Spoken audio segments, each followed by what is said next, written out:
as a documentary filmmaker, I think that we can't just go meet someone and ask them, okay, explain everything to me about your life and give everything to me. I want to shoot everything.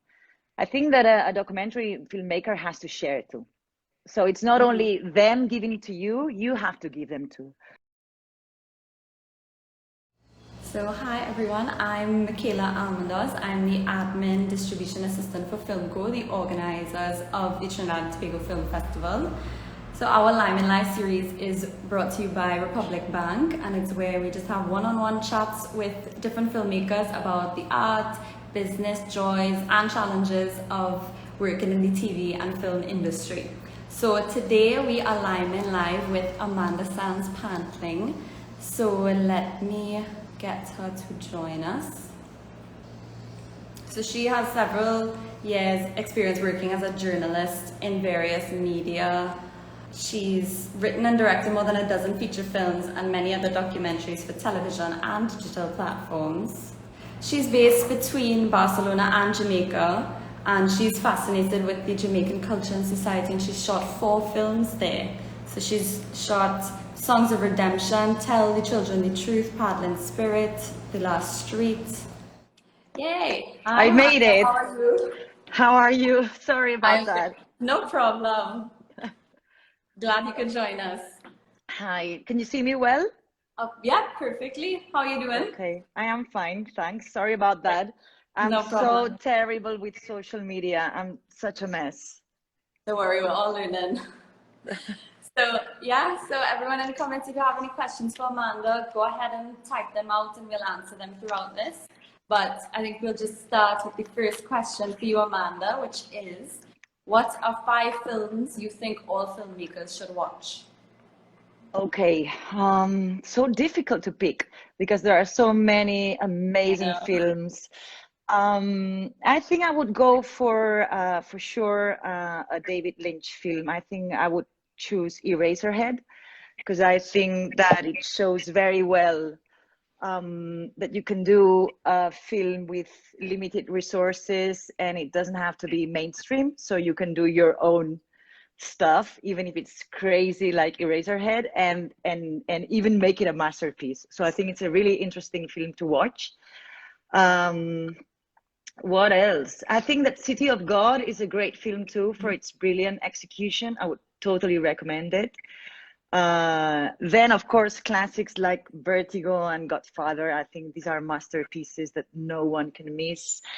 And I'd choose also a documentary because I think that well, I'm a documentary filmmaker, so so I would go for Beloved from Viktor Kosakovsky. He's a Russian filmmaker, and it's an amazing documentary, and it teaches a lot for any documentary filmmaker. So I totally recommend it. Yeah, great. All right, well, I'll be adding those to my list. Okay. The next one, how would you describe yourself? A disciplined doer or a procrastinator? Well, it really depends if I have a deadline. If I have a deadline, then I'm really like, my discipline is amazing. I work fast. I can be on top of 1 million things and my brain goes crazy. If I don't have a deadline, then the scenario is completely different. I am a massive procrastinator, like massive, big thing. But I think that procrastination has a lot of advantages too. I think that even if you're procrastinating, your subconscious is connected to what you have to do. So in a way, when you're procrastinating too, you are yeah, you're also prioritizing somehow. It gives you a lot of space. It gives you time to choose what you want to do or what you want to or you don't want to do. So you're not in a hurry, you're not in a rush. You have time to think and rethink, and even if you're watching whatever, anything is still in your subconsciousness. So I love procrastinating. I really enjoy it. It makes me suffer a lot. I think I would lean on procrastination as well. Yeah, it makes me suffer a lot. It's just it's like, because I know there's something I have to do, but I really enjoy procrastinating. And I think it's really necessary for any creative profession to have time you know, to because you get a lot of references by watching or reading or anything you want. There's always something you learn, so I think that's great. All right. So what do you think is the most joyful part of filmmaking? Well, from my perspective, what I enjoy most is the editing process. I totally love it. Yeah, I love the editing process. I think it's when, especially because I'm a documentary filmmaker, so editing it's a key part of the process. So you're writing the script until the very end of the editing. And it's a very calm and quiet process. It's just you and the editor. It's not the stress of shoot. I think I enjoy shooting because I love working with teams, but shootings are exhausting. I think that they are absolutely More overrated. demanding. Yeah, everybody's saying like, "Bah, bring me to one of your shoots." Well, it's exhausting. I don't know why people enjoy. You know, it's like it's so tiring, it's so stressing because you Yeah. have limited days, limited budget, and you have to take a lot of decisions while you're shooting. So it can be really exhausting. But the editing process for me is a more intimate, relaxed, and nice part of of filmmaking. I totally love the editing part, and yeah, I would go for that. Yeah. So what would you say is the most dreaded part then? Would it be being on set? No, because I enjoy it too. I love it too. As I say, I'm lucky and I work with wonderful teams and I'm always learning. So it's so good to work with people because in the previous process, when I'm writing, it's a very lonely process too. So when it comes to shooting, I just basically enjoy it because I'm so surrounded by people, People. Yeah. and I learn a lot, and it's really nice. But if I had to say something, maybe it's all the funding process. All the, you know, I just don't like it at all. Yeah. You know, it's all these Proposals and yes, and then pitching to all these pitches to all these producers and selling. I mean, I know I don't normally produce, although I've produced several of my films, but I think it's challenging and it's not my thing really. It's just but it's a hard and long process, especially when it comes to documentary. It takes a long time to get the money and the funds to get to do a documentary. yeah.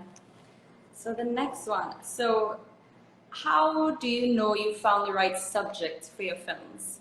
Especially as a documentary filmmaker, as a journalist, what makes someone's story stand out to you that you say, I want to make a film about that?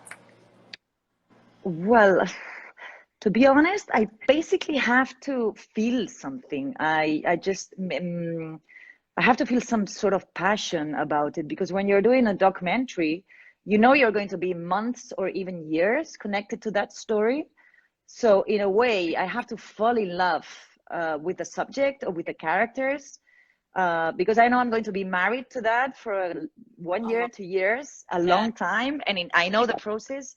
It's not going to be easy sometimes. So in a way, I have to just feel because I've done films about so many subjects, and so it's not that I'm only devoted to one type of topics, or I'm very curious. So anything that connects with what I like or what I'm interested in, I just go for it. But I totally need to fall in love with some aspects of the story, whether it's the characters, the topic, or even if it's there and if it has any contribution socially speaking, like any issues that have any sort of social impact, for instance. That's also interesting to me. Well, then the next one is similar. So your work, as you said, is very character-based and you tell these personal stories. So has there been a specific one that's resonated with you the most, that you had a big impact on you personally? Well, I think I find in every character, because I do a tough, a long and strong work with characters. I spend a lot of time working with them, and in a way you have to use empathy a lot with these characters. So I think if I found in most of them many things that are related to me and that I can resonate with them. So I wouldn't go for one specifically. Maybe songs of redemption and the characters at songs of redemption were the ones that had a major impact on me because it was a long-term project and the stories were tough. But then every other film that I do also, I can find common areas with these characters, you know. So I think, yes, because I think there's always common areas because we are all human beings and there are so many universal feelings that connect with each other that even if you're in Jamaica or somewhere else in the world, there's so many common spaces because we are all human beings. All our emotions are so universal. Yeah. So, well, speaking of songs of redemption, so that really did explore humanity without judgment of these characters, and they are very personal and strong emotions and stories that they're telling. So how do you approach working with these people to get their story through? Like what is that process like for your filmmaking? Well, I think that there's a very important thing with characters that at least I try to do is that as a filmmaker, as a documentary filmmaker, I think that we can't just go meet someone and ask them, okay, explain everything to me about your life and give everything to me. I want to shoot everything. I think that a documentary filmmaker has to share it too. So it's not only them giving it to you, you have to give them too. So this is maybe one of the first rules that I apply and that I use. It's just, okay, I want to know you, but I want you to know me too. So I think this is important. I also, well, besides an observing and listening, what I try to do is avoid to, start shooting immediately. I do a long work of talking to them, listening to them, just with, sometimes I start normally without taking notes. Then when we, get to know each other a bit more, then I start taking notes. But I try to avoid all these aggressive devices of filmmaking that can make a character retrieve. So I do a very slow approach to them, and I also share a lot. I think that documentary filmmaking, it's sharing too. So it's a real partnership. You build a trust. Well, you have to build a trust. You have to build it. And once that trust is built, well, you have to be honest. I think that honesty is key in filmmaking. You can't pretend, to, make them, I don't know. You have to be honest with what you're looking for, with what you want. But this is something you just work together while you meet each other. I think this is really important. And a strong communication. You need to understand your character very well, the moods of that person, because maybe you have someone that is in a bad mood one day and you're anxious because you want to shoot, but that character is not ready for it. Yeah. In cinema, we use cameras, we use sound, we light up spaces. That is intimidating for someone. So we have to be very understanding with characters too. Yeah. So you started off as a journalist. Yes. What made you switch to specifically telling stories through film? Well, I enjoyed my period as a journalist. I still consider myself a journalist, but it's true that, yeah, but it's true. And journalism has given me amazing and great tools for documentary filmmaking, especially in the research process. All my research techniques are completely linked to journalism. But it's true that the language of journalism, which was really great for me at the very beginning, was a bit limited because journalism has certain rules. And I wanted to explain the stories the way I wanted with a very personal approach. And journalism does not allow to do that much. And so I started to look for other languages, and I was working I've always worked I've worked in print and radio and TV, but I was working in TV a lot. So audiovisual photography was already my main area of interest. So I just had to look for another language, and a more relaxed and less stressing language. So that's why I went for documentary. Did you find the transition difficult at all? No, No, no. I just I was really, because when you're working as a journalist, you're dealing with characters all the time. Yeah. You know, you're doing research all the time. So there was I had a strong base there. And it was more, it was basically the other way around. I felt free. I felt Yeah. free, and you know, it felt way more creative than what journalism was giving me. There were no rules, like Yeah. no specific rules. You have to explain here when, why, what, who. You know, it was different, a total different approach, but from a more creative perspective. But the base, I think there's many things connected to many things that I used for my filmmaking. And so you are based between Spain and Jamaica. Well, now, yeah, So, well, now I'm in well, now Barcelona it might because be a of bit yeah, difficult, because what is going on. But of course. I'm so wanting to go back to Jamaica. I'm just checking flights every week, see When whenever I last can were you? go. When Sorry? last were you there? Last time when I was, it was 1.5 years ago. Wow. Yeah, Yeah. because last time I was, well, I was, because right before the pandemic, I was shooting also one of my last films, and then the lockdown started, and I just couldn't move at all. So now I'm just waiting to see a window, and come back to my beloved Jamaica. Yeah. So what initially brought you to Jamaica? Well, I was working in 2006, or it was 2006. I think I was working in a TV show in Spain. It was a travel program. We were traveling all around the world, and we shot one chapter in Jamaica. And well, first of all, I just fell in love with the place. It's just, I just loved it.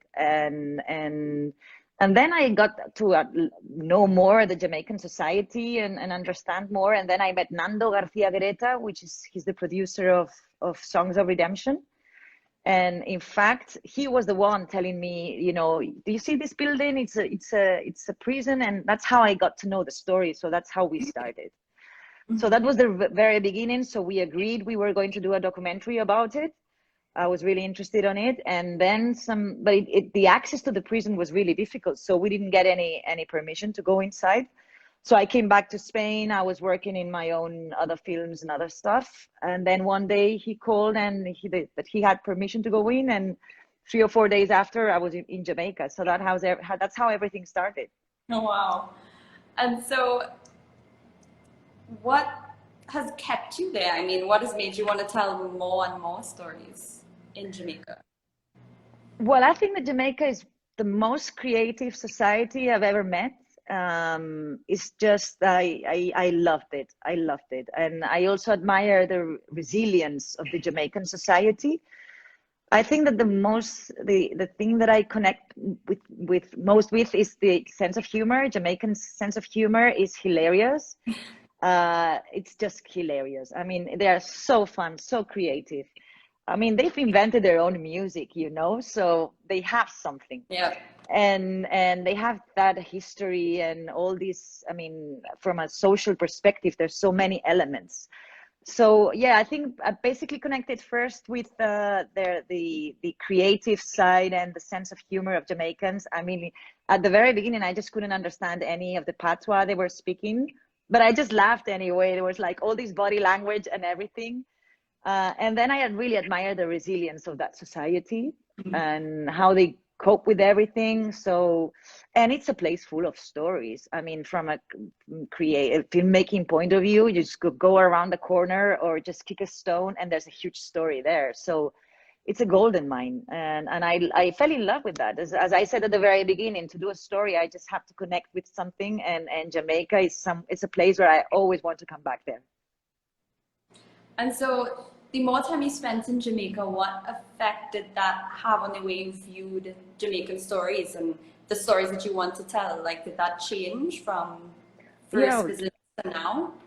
Well, I have to admit that when I went to Jamaica first, I had the classic European perspective of Jamaica. It's three aspects: reggae, ganja, and gang violence. That's to summarize. Yeah. That's a vision that not only from Jamaica, I guess that from other Caribbean countries. So that I had that too. I have to admit it. I mean, when I thought of Jamaica, and of course Bob Marley, you know, and Yeah. that was what I knew about Jamaica basically. And then when I started to get to know Jamaicans, their story, how their culture, I just thought, well, everybody's doing a lot of films that have been done about Jamaica by non-Jamaicans are going through all these topics, all this the same type of stories, always with the same approach to them. I just wanted to give a total different perspective. You know, that's why when I did Songs of Redemption, it was about second chances, not about, you know, only music. Or when I did Last Street, instead of focusing on doodoo's and all the details of gang violence and where do you buy your guns from, I just went into, you know, how you know, these violence interrupters are trying to put an end to this violence. So I always try to look things from another perspective. And what I did with Jamaica was that, trying to explain the Jamaica I was seeing from my point of view, not from the classic point of view. That's at least has been my effort. When I come back here with my films, I just, you know, I just show the Jamaica I know. Jamaica is not only gang violence, reggae, or, you know, A lot there's more to it, yeah. they're way more. So would you say that's one of your main not goals, but I guess main outcome of making your films, to change people's perspective? Yeah, I would say that if I had to describe one of, it's one of the main characteristics of my work, that I always get a topic, because sometimes I do my own films from the stories I pick, but I've always also appointed to do other films. So what I try to do is I get one topic and I try to understand it well, and try to find another point of view, because there's so many topics and so many films about so many topics, but I think it's interesting to try to change the point of view and explain it from another perspective. And that's also, answering your previous question, that part I also enjoy it, trying to find that spot, trying to put myself into another spot and see that story from a different perspective. Okay. Yeah, because Last Street, I remember with Last Street, I completely, you know, the easiest path was go to all the details of doodoo's, and, you know, no, I just wanted to explain it from another perspective. Great. And so last question we have for you. Okay. Is what projects you're currently working on and what we can possibly see from Okay, you. well, I had to sign an NDA, so I can't explain anything, unfortunately. But it's a documentary, it's a worldwide documentary series, and I'm lucky because it's a documentary series with several episodes shot all around the world, and I'm directing one of the episodes. So yeah, when can we hear more about? I can't say more, unfortunately. I'd love to share it, because I think September. We can see it in September, I think. Okay, great. I've shot a part. We'll keep an eye out for it then. Okay, thanks. It's going to be worldwide, so you'll be able to see it. Great. Well, thanks so much for speaking with us, Amanda. I mean, well, thank you, Trinidad and Tobago Film Festival. I so want to go there, and because my films have been in the festival many times, and I haven't had the chance to go and meet all of you. So thanks for picking my work too for this live. You're over Instagram, so hopefully in person soon. Okay, yeah, sure. I hope so. I hope everything's well there. Take care. Yeah, thank you. Thank you. And thank you, Public Banks. Next week, Monday, we will be live with Tony Oldham at 5 p.m. EST. So thanks for joining us, guys. Bye. Bye-bye. Thanks.